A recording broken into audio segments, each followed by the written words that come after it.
Hola, ¿qué tal estás? Arrancamos con una nueva temporada del podcast de Vida Nueva. Ya llevamos 5. 169 semanas seguidas examinando la realidad eclesial y del mundo desde perspectivas no siempre alineadas con los discursos mayoritarios. 169 semanas asomándonos a las periferias e incluso a las periferias de las periferias, siempre desde lo propositivo y tratando de aportar una nota de esperanza a un mundo que parece no albergar ninguna. Esta semana regresan los números en papel de Vida Nueva y en el episodio nos vamos a concentrar en el tema de portada en cuya fotografía vemos a una mujer besando una medalla olímpica. Se trata de Teresa Perales, la deportista española que ha igualado el récord de medallas olímpicas de Michael Phelps, el ser humano que hasta ahora más premios había acumulado en toda la historia de los Juegos modernos. Su última medalla, ganada hace solo unos días, la conquistó nadando con un solo brazo. Teresa Perales es nadadora paralímpica y ha conversado con Vida Nueva sobre sus logros y dificultades en los Juegos Paralímpicos de París y sobre otras muchas cuestiones. Vamos a tomar como punto de partida esa conversación y a partir de ahí nos adentraremos en diversas cuestiones relacionadas con la discapacidad y la inclusión, dentro y fuera de la Iglesia. Soy José Antonio y te doy la bienvenida al 169º episodio. El podcast de Vida Nueva.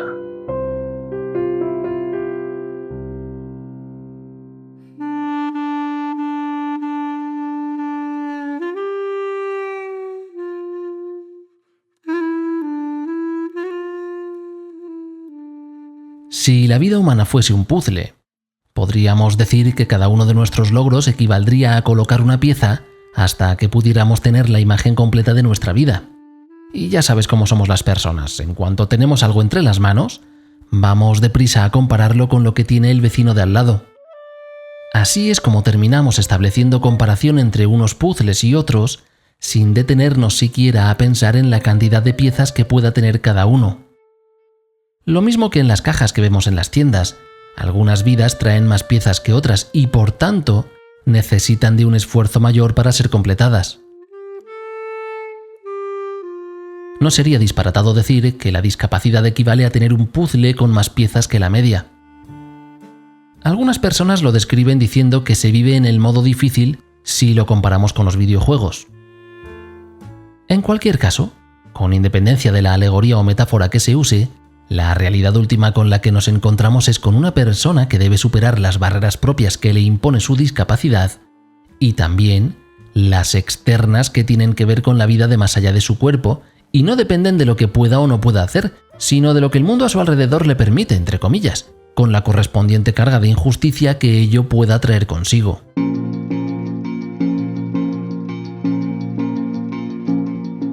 Fíjate, por ejemplo, en cómo un pequeño detalle nos puede hablar sobre la cantidad imaginaria de piezas de un determinado puzzle. Como recordarás, el actor Alain Delon falleció el pasado 18 de agosto. Instantes después de que esta noticia trascendiera, su entrada en la Wikipedia ya contenía los detalles de la muerte. Al momento de publicar este episodio, la entrada de Wikipedia de Michael Phelps sigue diciendo de él que es el nadador con más medallas olímpicas de la historia, como si los logros de Teresa Perales que igualan su marca no apremiaran a ningún editor o editora a actualizar esa información. Perales nació en 1975 y a los 19 años perdió la movilidad de sus piernas. Cuando una neuropatía le arrebató esa capacidad, tuvo que aprender a nadar de nuevo. Y cuando hace unos años el avance de la misma neuropatía provocó que el brazo izquierdo dejara de responder a sus órdenes, le tocó reaprender una vez más. Le decía esto a Vida Nueva. Sabes, al final todo el trabajo que llevas durante tanto tiempo y dices, ya se ha terminado. Con todos récords de España, con 2 récords paralímpicos, con una medalla, no puedo pedir más. Ha costado mucho, ha sido un ciclo muy duro, lo de tenerme que reinventar, tener que hacer cosas distintas, tener que, ¿sabes?, aprender a nadar otra vez. Es bastante difícil, pero bueno, ha tenido una gran recompensa.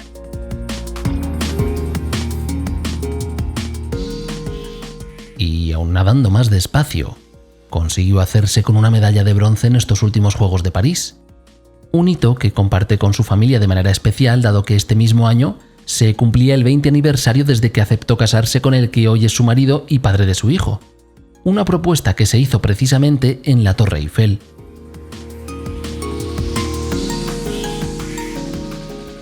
Incluso con una cantidad tan descomunal de medallas, Teresa Perales afirma que no le importaría ganar alguna que otra más. Pues una medalla más, porque sí, claro, solo tengo 28. Esto de ser mañica y ser ambiciosa, parece que no tiene límites. No es que no valore lo que tengo, que lo valoro, no te puedes imaginar, muchísimo. Estoy tremendamente feliz, pero me parece que es muy bonito siempre tener la oportunidad de tener la puerta abierta y de pensar que hay algo más allá. Claro, al final llevo más de la mitad de mi vida compitiendo. A todos los deportistas nos cuesta dar el paso atrás. Yo no es que no esté preparada, llevo preparada 1000 años. Joder, es que sigo ganando, entonces pues como sigo ganando, pues quiero más. Perales matiza su ambición y afirma que puede gestionar la frustración de no conseguir medalla porque hace la distinción entre perder y no ganar. No lo vive como un fracaso porque las carreras que no ha ganado las ha afrontado desde el camino que la ha llevado ahí, es decir, fijándose en el proceso y no solo en el resultado final.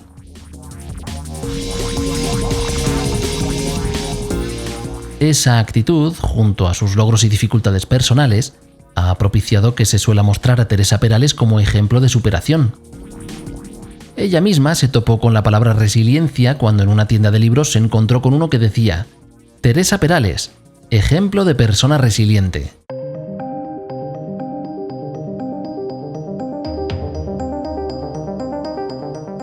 Y es ahora, cuando en el episodio comenzamos a transitar por caminos por los que no siempre resulta agradable pasar.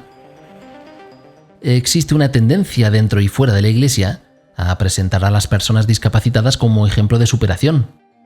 No ya como modelo a seguir para otras personas discapacitadas que se encuentren perdidas, sino de manera generalizada. Y ahí nos topamos con un monstruo del que no todos quieren hablar. Mucha gente sin discapacidad, al conocer una de estas historias de superación, desarrolla un paternalismo o maternalismo nocivo que se suele manifestar con frases del tipo «eres un campeón» o «tú puedes». Al final, eso no es más que un reflejo más del capacitismo que impregna a la sociedad en su conjunto, donde la discapacidad es percibida como una especie de humanidad imperfecta. Los mensajes que se difunden se podrían traducir como «ánimo, si lo intentas lo suficiente puede que no se note tu discapacidad». Y aunque no guste admitirlo, también ocurre dentro de la Iglesia. En la lógica de los dones, donde todo el mundo tiene algo que puede aportar a la comunidad, en ocasiones, la persona discapacitada es despojada de todo aquello que no tenga que ver con su discapacidad, como si eso fuera todo lo que la constituye como persona, como si la propia discapacidad fuera su don, como si su sufrimiento fuera el don que ofrece a la comunidad para inspirar la superación ajena. Probablemente necesitemos espacios donde no todos sean mensajes de «tú puedes», porque en ocasiones no poder no es sinónimo de algo malo y perverso. Se puede no poder, se debería poder no poder, sin que ello signifique la decepción de nadie. El modelo socioeconómico mayoritario nos aprieta el alma para que todo tenga que ser siempre más, siempre mejor, siempre excelente. Así llegamos al profundo riesgo que existe en la Iglesia de tratar al discapacitado o la discapacitada únicamente como un objeto de cuidado y no como un actor o actriz que participa activamente en la vida de la comunidad.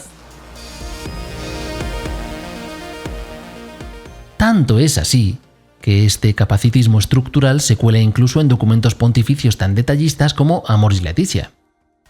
En el punto 47 se habla de las familias que cuidan de personas discapacitadas, no de estas en sí mismas.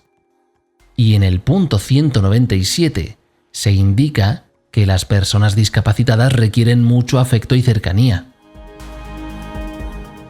Por supuesto que esto es así en algunos casos, pero no en todos. El capacitismo, que también se manifiesta invisibilizando ciertas formas de discapacidad, es un riesgo muy real en la Iglesia en su conjunto si los fieles se dejan atrapar en esa corriente de paternalismo o asistencialismo que roba la voz que brota de la persona discapacitada. El cuidado de quien vive bajo determinadas condiciones que le imposibilitan la autonomía no está reñido con un trato hacia esas personas que no les robe ni un ápice de la dignidad que tienen por ser imagen de Dios, ya sea el Dios en silla de ruedas o el Dios con dificultad para articular palabras, que son el mismo y uno solo.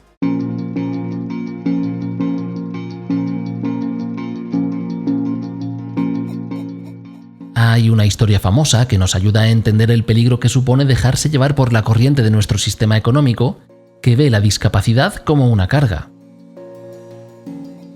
Una niña con discapacidad motora y otras dificultades le pregunta a sus padres si cuando muera, en el cielo también será discapacitada. El padre y la madre le responden que no, que en el cielo todo el mundo será perfecto. Y la niña pregunta: ¿cómo me vais a reconocer entonces? Sería conveniente revisar nuestros discursos sobre la plenitud del cuerpo y el alma para no considerar la discapacidad como un don de Dios, ni tampoco como un castigo. La persona es así, y así es como es plena, sin que le falte ni un poquito de su dignidad. Ahora bien, ningún reconocimiento ni inclusión implica que esto sea un camino suave o sin complicaciones. Teresa Perales compartía esto con Vida Nueva.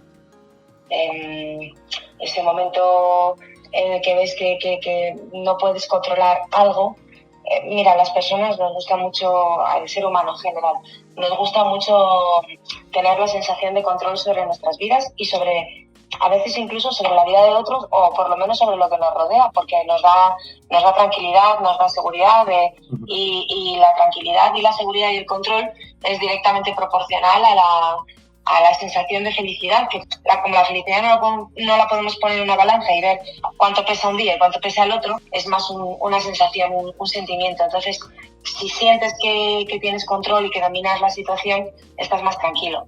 Y claro, lo del brazo es verdad que te provoca esa sensación de inseguridad, de decir, tío, esto a ver dónde para, a ver si solo se queda en el brazo, vamos allá. Y eso es lo que te provoca, o a mí, a lo que me ha provocado el descontrol y el decir, uff.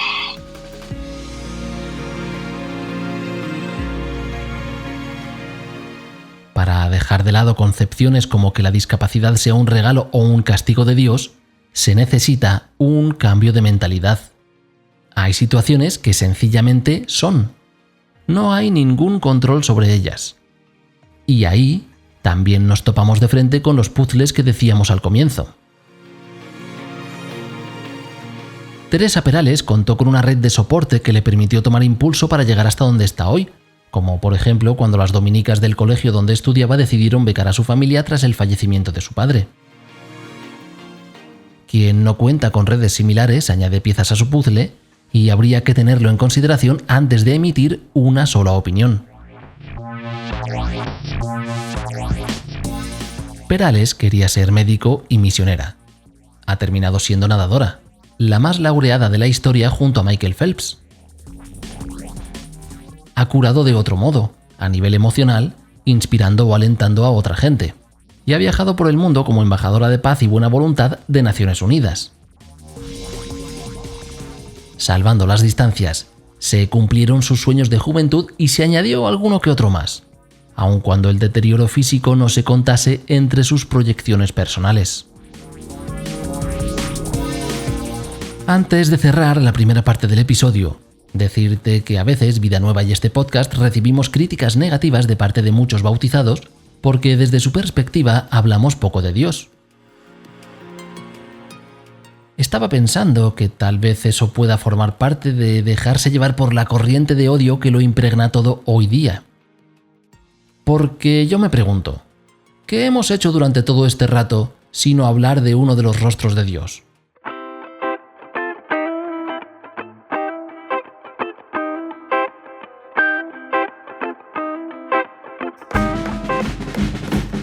El Papa Francisco está de viaje apostólico por Indonesia, Papúa Nueva Guinea, Timor Oriental y Singapur. Sin embargo, esta semana todavía hay mucha otra información a la que prestarle atención, como se puede comprobar con el primer número de septiembre de Vida Nueva.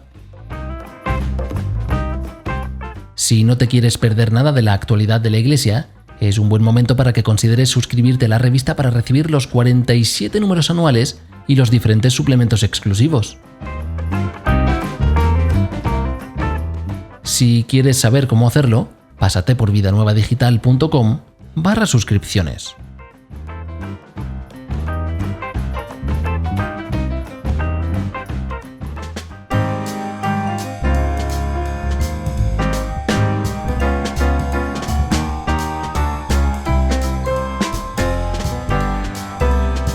Estábamos hablando de la conversación entre Vida Nueva y Teresa Perales, la nadadora española que ha igualado el récord de medallas olímpicas de Michael Phelps, así como de diversos aspectos relacionados con la discapacidad.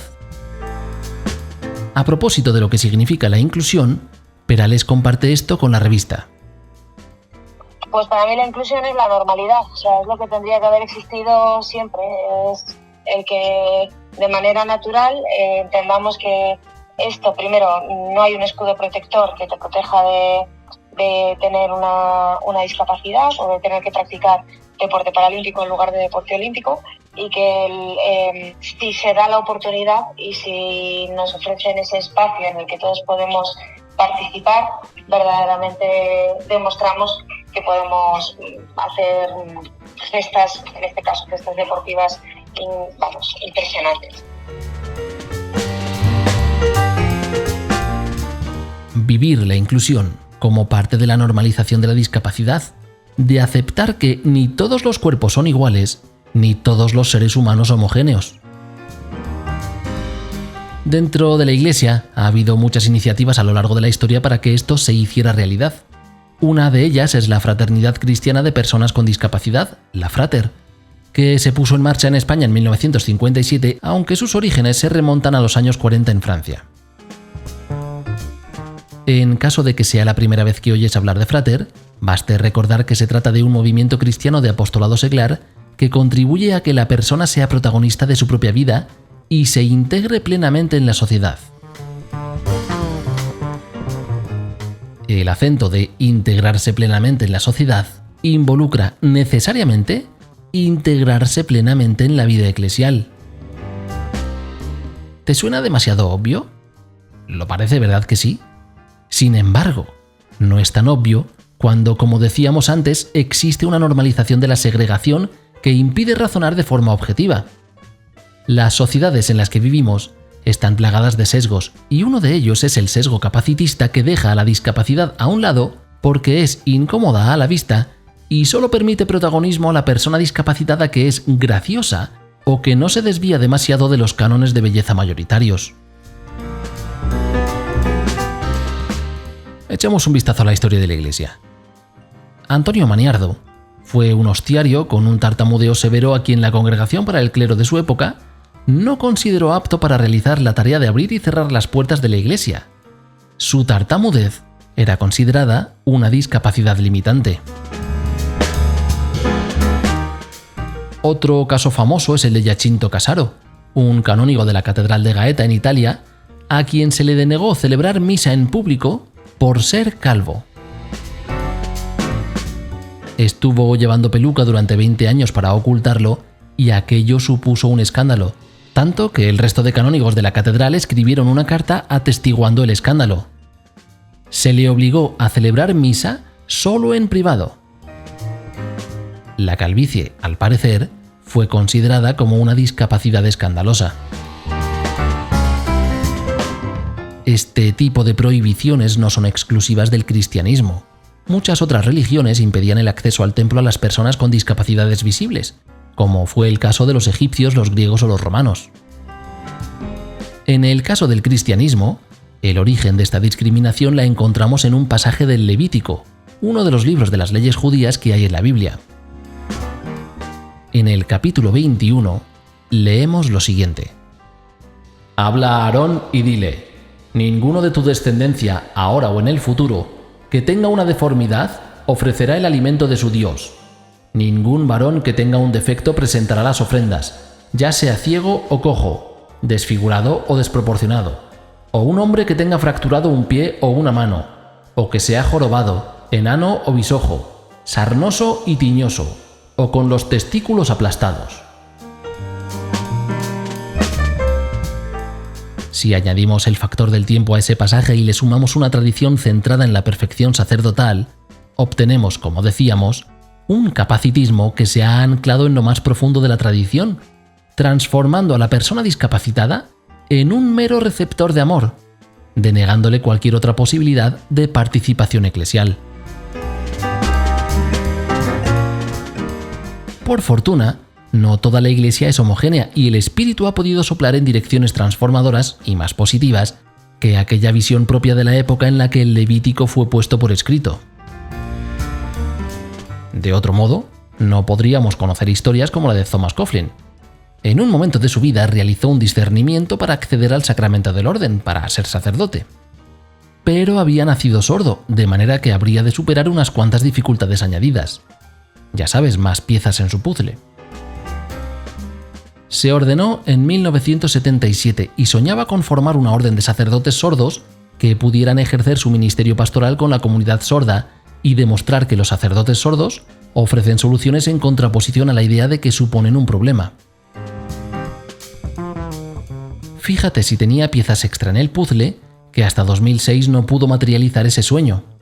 Thomas Coughlin y otros 4 hicieron su primera profesión de votos como misioneros dominicos para el apostolado sordo, entregando su ministerio al anuncio del Evangelio en lengua de signos y al apoyo de los hombres sordos que quieran ser sacerdotes.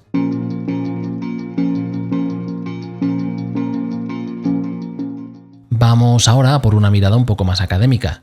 El profesor Eric W. Carter de la Universidad Vanderbilt en Tennessee, Estados Unidos, escribió en 2016 un artículo con un título que en sí mismo es muy sugerente: Estar presente versus tener una presencia. Se trata de un estudio con padres y madres de una iglesia protestante local que tuvieran algún hijo o hija discapacitado de entre 13 y 21 años. Con independencia de si el estudio usa una muestra muy pequeña o no, sugiere un esquema que tiene bastante lógica por sí solo. Tiene 10 niveles y va de menos a más integración en la comunidad religiosa. Comienza con estar presente. Que alguien se dé cuenta de que esa persona está. Que se le dé la bienvenida. Que se le cuide.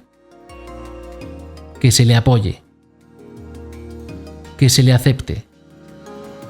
Que se le conozca. Que haga amistades. Que se le necesite y, por último, que se le ame.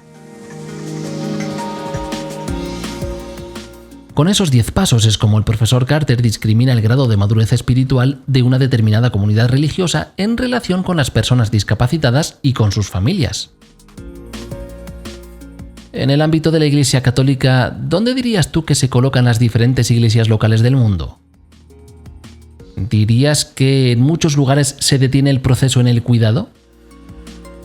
Lo veíamos antes, en Amoris Laetitia se presenta a la persona discapacitada como receptora de cuidados, no como sujeto protagonista o con una fuerte implicación eclesial. En muchos santuarios marianos del mundo se ofrece un amor hacia la discapacidad que desborda cualquier concepción humana, y eso es un tesoro. Ahora bien, en comparación con el esquema propuesto por el profesor Carter, ¿se profundiza más allá del cuidado físico allí donde sea posible hacerlo? ¿O se trata a la discapacidad como un todo homogéneo? Yo recuerdo, cuando era mucho más joven, tener contacto con un grupo de fráter en la parroquia donde crecí. Sin embargo, con el paso de los años, su nombre fue sonando cada vez menos. Y me preguntaba, ¿qué ocurrió? ¿Los miembros abandonaron ese grupo?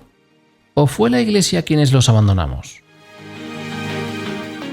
Nunca le supe dar respuesta. Sin embargo, tal vez podamos encontrar una pista si atendemos a un estudio de Katarzyna Zielińska de una universidad católica de Polonia. Ella establece una tríada que determina el involucramiento de las personas discapacitadas en la Iglesia Católica. De un lado, los ministros, que para poder acoger e integrar una determinada discapacidad necesitan cierta formación para conocer las características propias de la misma. No tener un título universitario de especialista, pero como mínimo tener en mente los elementos principales a tener en cuenta. Eso permite estar en contacto con la persona discapacitada al mismo tiempo que con su familia, así como facilitar el acceso a los sacramentos de manera específica.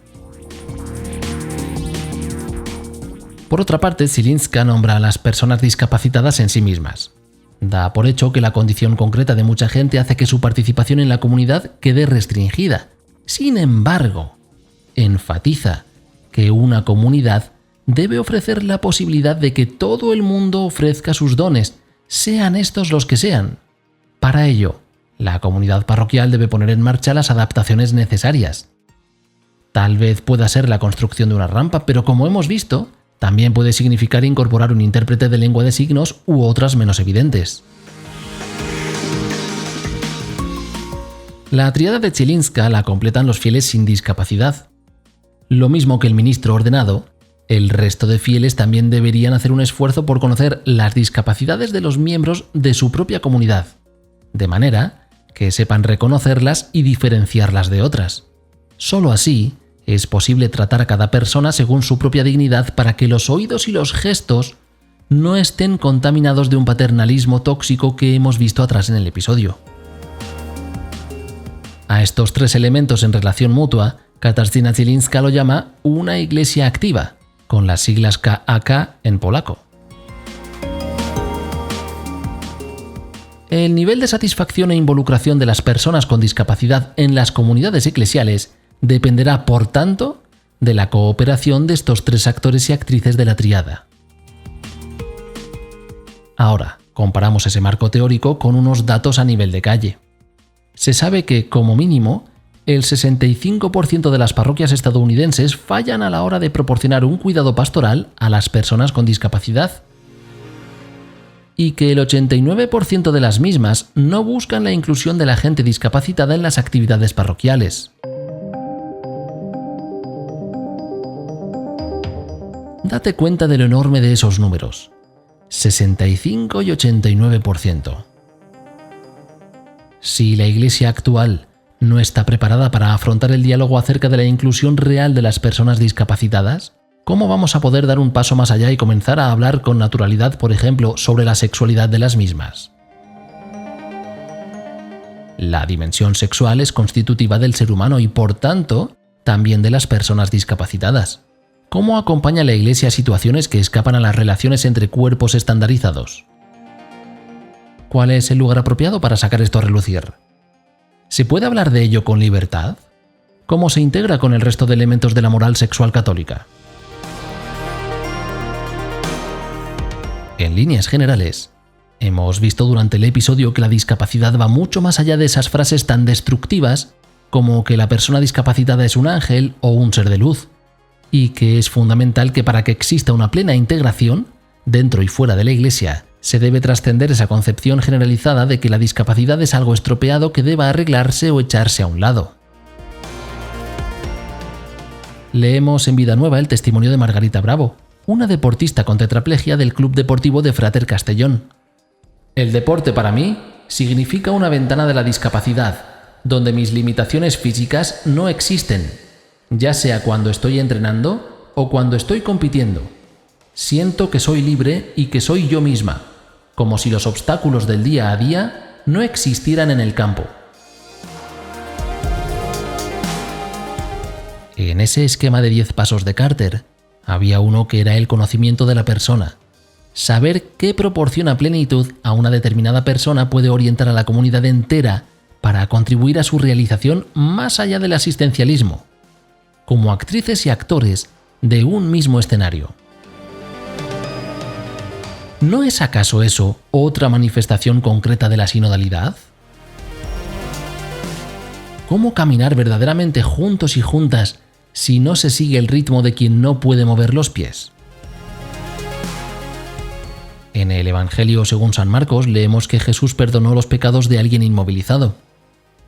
Cuando la gente se escandalizó, se volvió a dirigir hacia él y le dijo que tomara su camilla y se pusiera a caminar. es decir, le hizo protagonista de su propia vida. Nosotros, seguidores de Jesús, tal vez vivamos atrapados en el Levítico, en esa supuesta perfección del cuerpo, como si lo contrario fuera desagradable para Dios.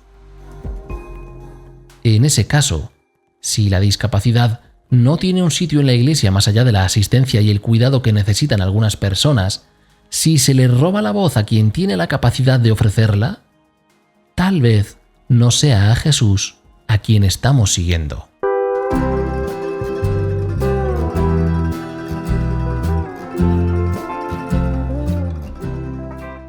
Antes de que nos despidamos, te suelo recomendar que te des de alta en la lista gratuita de correo de Vida Nueva para recibir un resumen con los titulares más destacados de la actualidad eclesial. Y hoy no va a ser una excepción. Además, también puedes apuntarte al WhatsApp de la revista para recibirlo en tu teléfono. Tienes toda la información en vidanuevadigital.com.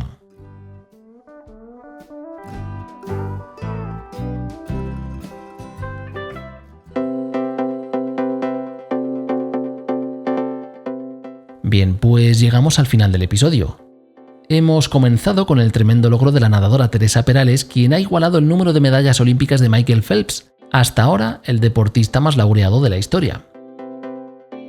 A partir de su vida y dificultades que comparte con la revista, hemos ido avanzando en el tema de la discapacidad como concepto general y luego hemos ido concretando cada vez más hasta asomarnos a estadísticas tan llamativas como que el 85% de las parroquias estadounidenses no buscan una participación activa de las personas discapacitadas en sus comunidades. Si te ha gustado el primer episodio de la 5ª temporada, te animo a que compartas el enlace en tus redes sociales. Muchas gracias por haberme acompañado durante todo este rato. Si he cometido algún error o se me ha colado alguna imprecisión, mis disculpas.